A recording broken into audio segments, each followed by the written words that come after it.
பார்த்தீங்கன்னா இப்போ நம்மளுக்கு பார்த்தீங்கன்னா தோலில் வந்து என்ன பண்ணணும்னா சொரியாசிஸ் சொல்லுவாங்க. சொரியாசிஸ்ன்றது பார்த்தீங்கன்னா ஒரு தோலில் வந்து செதிலாக பார்த்தீங்கன்னா சுரண்டணும் அப்படின்னு பார்த்தீங்கன்னா வெள்ளை வெள்ளையாக வரும். அந்த மாதிரி வந்து சொரியாசிஸ் சொல்கிறது.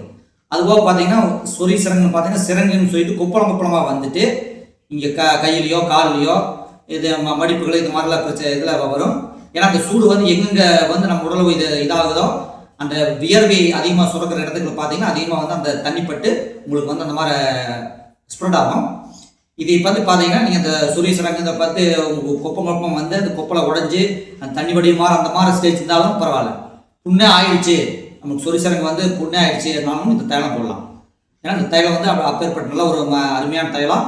இது இயற்கையாக நம்ம செய்யக்கூடியனால அந்த இயற்கையான அந்த மூலிகையுடைய தன்மையை வந்து இந்த வெப்பாலை எப்படினால வெப்பத்தினால் ஏற்படக்கூடிய எல்லா வியாதிகளையும் சரிப்படுத்தக்கூடிய ஒரு தைலம்.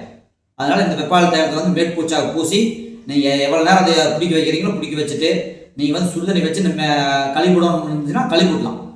இப்போ நைட்டில் போடுறீங்க இல்லை பகலில் போடுறீங்க, நைட்டு நம்மளுக்கு வேண்டாம் அப்படின்னு சொன்னால் நீங்கள் கழிவிடலாம். சுடுதண்ணி வச்சு கழுவணும். அப்படி பண்ணிட்டு வந்தீங்கன்னா உங்களுக்கு வந்து சுத்தம் கொஞ்சம் கொஞ்சமாக அதில் மாறி கம்ப்ளீட்டாக க்யூர் ஆகும்.